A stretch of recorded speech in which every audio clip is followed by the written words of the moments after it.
Assalamualaikum warahmatullahi wabarakatuh. Perkenalkan, nama saya Nabila Zarani Aisyah dengan NPM 2110631140, kelas PAI 4A. Di sini saya akan mempresentasikan tentang pembahasan tentang kepemimpinan perempuan dalam hadis. Nah, sebelumnya berbicara tentang kepemimpinan perempuan. Sampai saat ini tuh di kalangan masyarakat, kepemimpinan perempuan itu masih menimbulkan perbedaan pendapat, baik karena latar belakang budaya, pendangkalan agama, peradaban, dan kondisi sosial kehidupan manusia sehingga menyebabkan terjadinya benturan dan perbedaan persepsi di kalangan masyarakat. Nah, selain itu, persoalan pemimpin perempuan dalam Islam juga memang sebelumnya sudah sering dibahas. Akan tetapi sampai sekarang tuh permasalahannya masih belum terkikis, masih belum tuntas, masih belum beres gitu. Nah, hal tersebut ini tuh nggak lepas dari faktor yang menyebabkan terjadi perbedaan pendapat di kalangan para ulama, tokoh masyarakat, bahkan dalam masyarakat itu sendiri. Nah, lalu adapun hadis yang membahas tentang kepemimpinan dalam perempuannya itu, yang pertama, Bismillahirrahmanirrahim. Haddatsana Utsmanu binul Haitsami haddatsana Aufun anil Hasani an Abi Bakrota qala laqad nafa'ani Allahu bi kalimatin sami'tuha min Rasulullah sallallahu alaihi wasallam ayyamal jamali ba'da ma qidtu an alhaqo bi ashabi jamali fa uqatila ma'ahum qala lamma balago Rasulullah sallallahu alaihi wasallam anna ahla farisa qad malaku alaihim binta kisra qala lan yufliha qaumun walau amrohum ro'atan rawau Bukhari. Artinya yaitu terjemahannya telah menceritakan kepada kami Utsman bin Hisham, telah menceritakan kepada kami Auf dari Al Hasan dari Abu Bakroh. Dia berkata, Allah telah memberi manfaat kepadaku dengan sebab satu kalimat yang aku dengar dari Rasulullah SAW. Pada hari-hari perang Jamal, setelah aku hampir bergabung dengan mereka yang turut dalam perang Jamal dan berperang bersama mereka. Dia berkata, ketika sampai berita kepada Rasulullah SAW bahwa penduduk Persia telah mengangkat Putri Kisro sebagai pemimpin raja mereka, maka beliau bersabda, tidak akan beruntung suatu kaum yang mempercayakan atau menguasakan urusan mereka kepada seorang wanita atau mengangkatnya menjadi pemimpin mereka. Nah, hadis riwayat Bukhari. Lalu hadis yang kedua yaitu Bismillahirrahmanirrahim.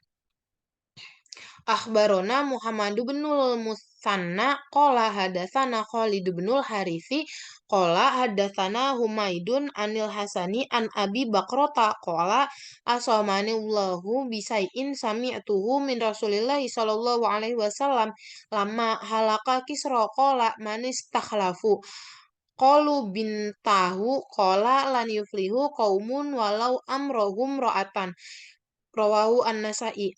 Artinya dari Muhammad bin Musanna, dari Khalid bin Harith, dari Humaid, dari Hasan, dari Abi Bakroh berkata, Allah menjagaku dengan sesuatu yang kudengar dari Rasulullah Shallallahu Alaihi Wasallam.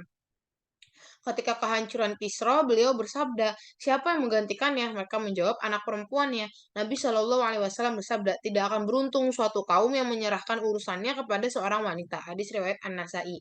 Nah, penjelasan dari kedua hadis tersebut yaitu terdapat kalimat yang menjadi landasan untuk tidak menjadikan seorang perempuan itu sebagai pemimpin. Ada di kalimat lan yuflih kaumun walau amrohum imro'atan yang artinya tidak akan beruntung suatu kaum yang menyerahkan urusannya kepada seorang agama. Nah, dari kalimat dua tersebut tuh sudah jelas bahwa seorang pemimpin tuh eh, bahwa tidak tidak menjadikan perempuan itu sebagai pemimpin. Nah, eh, lalu juga hadis tersebut tuh sering dijadikan kalimat pada dua hadis tersebut tuh sering dijadikan justifikasi pada bagi kelompok yang menolak tentang kepemimpinan perempuan. Bahkan nggak sedikit ulama juga menjadikan hadis-hadis itu tuh di atas apa sebagai bentuk hukum untuk melarang atau menolak kepemimpinan perempuan. Nah, bagi ulama Imam Malik, Imam Syafi'i, dan Imam Ahmad bin Hambal, sebagaimana mereka dikatakan bahwa kedua hadis di atas tuh menjadi dasar jika perempuan tuh tidak memiliki kelayakan untuk menjadi pemimpin, sehingga yang berhak menjadi seorang pemimpin tuh hanya laki-laki gitu, yang layak sebagai menjadi seorang pemimpin tuh laki-laki. Nah, lalu ada juga ditegaskan kembali oleh ulama Al-Bagawi, jika perempuan tuh tidak sah menjadi pemimpin. Nah, ketidakbolehan perempuan menjadi pemimpin tuh disebabkan seorang pemimpin tuh mesti keluar berjihad, berjuang atau berjihad gitu demi kepentingan bangsa serta mesti mampu mengurusi segala urusan masyarakatnya dengan baik. Nah, beda halnya kalau perempuan tuh posisinya tuh mereka tuh merupakan makhluk yang lemah gitu menurut ulama Al-Bagawi. Nah, lalu juga nggak jarang pula hadis-hadis ini tuh diperkuat dengan kondisi kodrati seorang perempuan, yang dimana kodrati seorang perempuan tuh selain lemah, mereka juga kodratinya tuh seperti menstruasi yang datang setiap bulan, hamil, melahirkan, serta menyusui dan merawat atau mendidik anak-anaknya. Nah, kondisi kodrati ini nih dijadikan perempuan tuh secara psikis dan emosional tuh mudah terganggu. Jadi bahasa itu nggak cocok lah jadi seorang pemimpin gitu dengan kodratnya yang seperti itu gitu. Nah, lalu berdasarkan hadis tentang pelarangan perempuan menjadi pemimpin, ulama Imam Al-Syaukani itu mengatakan bahwa pelarangan itu tuh dikarenakan perempuan itu tidak ahli dalam persoalan pemerintahan. Tidak mungkin seseorang yang tidak ahli dalam pemerintahan dapat memimpin jalannya suatu negara. Jika pemerintahan dipaksakan untuk diberikan kepada perempuan, maka besar kemungkinan pemerintahan itu tidak akan maju, bahkan hancur. Nah, lalu juga menurut menurut Mustafa Al-Sibai, bahwa yang menjadikan penyebab utama negara nggak maju-maju tuh atau mengalami kehancuran tuh kalau dipimpin oleh seorang perempuan. Sebab perempuan tuh pakai unsur perasaan yang lebih dominan ada pada diri perempuan daripada unsur pikiran. Nah, sedangkan beda kalau laki-laki itu kan dia itu lebih dominannya lebih mengedepankan perasaannya, sedangkan yang dibutuhkan itu seorang pemimpin tuh eh bahwa seorang pemimpin tuh lebih harus dibutuhkannya itu pikiran cemerlang, bukan mendepankan perasaannya. Nah, maka dari itu kekurangan perempuan dalam bidang pikiran inilah yang menjadi penyebab dirinya terhalang untuk menjadi pemimpin. Karena perempuan tuh lebih dominannya tuh bahasa itu main perasaan, sedangkan laki-laki tuh memakai pikiran atau memakai pikiran. Nah, berbagai pandangan yang muncul dari ulama yang dimana menolak kepemimpinan perempuan itu tuh membaca sisi tekstual semata, tetapi tidak melihat konteks ketika hadis itu muncul. Nah, tetapi penting juga melihat kontekstualitas hadis tersebut karena ulama yang menyetujui tentang kepemimpinan perempuan penelaahannya dilakukan secara kontekstual. Apabila dari sisi konteksnya hadis-hadis tersebut tuh dilatar belakangi keduanya tuh dari kejadian para raja Kisra di Persia. Dari kedua hadis tersebut kan artinya tuh tadi tuh artinya ada ya, artinya tuh ada membahas mereka tuh tentang kerajaan Kisra di Persia. Nah, yang dimana waktu itu tuh ketika menyebarkan dakwahnya tuh Rasulullah Shallallahu Alaihi Wasallam tuh pernah mengutus Abdullah bin Hujafa Asami untuk mengirimkan surat kepada pembesar Bahrain untuk disampaikan kepada Kisro di Persia.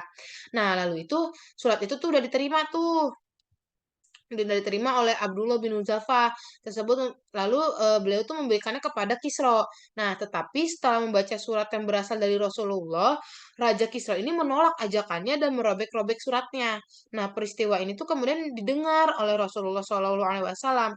Kemudian beliau bersabda, siapa saja yang merobek-robek surat dariku, dirobek-robek atau diri dan kerajaan orang itu. Nah, lalu di masa-masa berikutnya tuh ya apa yang disabdakan oleh Rasulullah tuh benar menimpa Persia. Kerajaan Persia berada pada kondisi tuh karut marut gitu. Intinya lagi kacau-kacaunya. Nah, eh, lalu ternyata yang membuat pemberontakan atau kekacauan itu tuh ternyata anak Raja Kisra sendiri, yaitu yang bernama Sairawaihi. Nah, Sairawaihi itu ingin merebut kekuasaan dan membunuh ayahnya. Tetapi sebelum terbunuh, Raja Kisra itu sempat menaruh racun di lemari khusus karena dia tahu bahwa suatu saat nanti tuh lemari itu tuh bakal dibuka oleh anaknya itu. Nah, tak selang nggak lama dari kematian Raja Kisra, Sairawaihi itu membuka lemari tersebut yang udah diracunin sama si Raja Kisra itu. Nah, pada akhirnya tuh Sairawaihi terbunuh akibat racun tersebut. Nah, habis itu habis diganti habis Raja Kisra terus habis itu diganti sama Sairawaihi, diganti lagi oleh kerajaannya itu dipegang oleh Buaran, anak dari Sairawaihi yang dimana dia ini seorang pemimpin, seorang perempuan gitu. Nah, lalu ketika Rasulullah SAW mendengar kabar gitu bahwa Raja Persia akan dipimpin oleh perempuan, kemudian beliau bersabda, tidak akan beruntung suatu kaum yang diperintah perempuan. Nah, perkataan yang disampaikan oleh Rasulullah tuh benar terjadi gitu, bahwa kepemimpinan Buaran tidak menjadikan kerajaan Persia lebih baik, malah menjadi kerajaannya tuh menjadi hancur karena ketika memimpin Persia, Buaran itu tuh sebagai seorang pemimpin yang nggak adil, nggak bijaksana dan visioner. Nah, selama memimpin tuh Buaran tuh sering berlaku tidak adil dan tamak. Kepentingan pemerintahan yang dibangun tidak peruntukan bagi kepentingan rakyat, tetapi untuk kepentingannya sendiri gitu. Nah, jadi diambil dari cerita tersebut tuh bahwa eh, nggak bakal bener gitu kalau yang memimpinnya seorang perempuan tuh. Nah, dalam kondisi sosial historis semacam ini, Nabi SAW tuh menyatakan bahwa bangsa yang menyerahkan urusan kepemimpinan kepada perempuan itu tidak akan sukses. Nah, dengan demikian, hadis yang berkaitan dengan kepemimpinan perempuan tuh memiliki konteks yang jelas, yaitu peristiwa hancurnya kerajaan Persia itu. Nah, tapi berbeda kan dengan kondisi sekarang. Kalau itu kan zaman kondisi Rasulullah. Nah, kalau kondisi sekarang tuh tidak sedikit perempuan tuh di masa ini tuh memiliki wawasan dan pengetahuan yang baik mengenai kepemimpinan. Nah, di lain pihak, kedudukan perempuan saat ini tuh berbeda jauh dengan kondisi masa lalu, berbeda jauh banget. Saat ini keberadaan perempuan tuh begitu dihargai dan dihormati gitu ya. Nah, maka hadis yang berkaitan dengan hal-hal di atas itu sifatnya nggak mutlak gitu, tapi lebih bersifat kontekstual atau penghususan pada suatu perkara. Apabila terdapat perempuan memiliki wawasan dan pengetahuan serta piawai dalam ilmu kepemimpinan, maka jalan untuk menjadi pemimpin sangat terbuka lebar gitu. Selagi dia bisa dia mampu gitu menjadi seorang pemimpin gitu. Lalu pandangan yang membolehkan perempuan menjadi pemimpin itu disetujui oleh At-Tabari. Menurut beliau tuh kebolehan perempuan menjadi pemimpin itu didasarkan pada kebolehan perempuan menjadi saksi atas pernikahan. Nah, pada konteks ini tuh terdapat kesetaraan dalam persoalan saksi antara laki-laki dan perempuan. Karena itu kesetaraan ini pun berlaku pada persoalan kepemimpinan. Di sisi lain, hadis yang berkaitan dengan ketidakbolehan perempuan menjadi pemimpin patut dilihat dan dipahami dari konteksnya yang sifatnya adalah pemberitaan bukan bagian dari ketentuan hukum. Eh, Lalu, jadi kesimpulan pendidikan nilai pendidikan yang diambil yaitu bahwa perdebatan atau perbedaan pendapat antara para ulama berkaitan boleh atau tidaknya perempuan menjadi pemimpin itu sejatinya merupakan perihal yang wajar. Nah, jadi masing-masing di antara para ulama itu memiliki alasan tersendiri dalam memahami hadis tersebut. Jadi pelajaran yang diambil dari hadis tersebut tuh bahwa bagi yang menggunakan pendekatan tekstual, kepemimpinan perempuan tidak dibolehkan, tetapi bagi yang menggunakan pendekatan kontekstual atau sosial historis, hal semacam ini dibolehkan. Jadi, kita itu ngambil dari tekstual, kita lihat dari pendekatan tekstual dan pendekatan kontekstual atau sosial historis. Nah, lalu melihat dari berbagai pendapat yang ada, maka jika dikaitkan dengan hukum Islam, masalah tentang kepemimpinan perempuan secara garis besar terbagi menjadi dua, ada yang membolehkan, dan ada yang melarangnya. Keduanya pun memiliki argumentasi atas pendapat yang dikeluarkan. Mungkin eh, mungkin cukup sekian pembahasan dari kepemimpinan perempuan dalam hadis. Mohon maaf apabila ada salah kata. Terima kasih, syukron. Wassalamualaikum warahmatullahi wabarakatuh.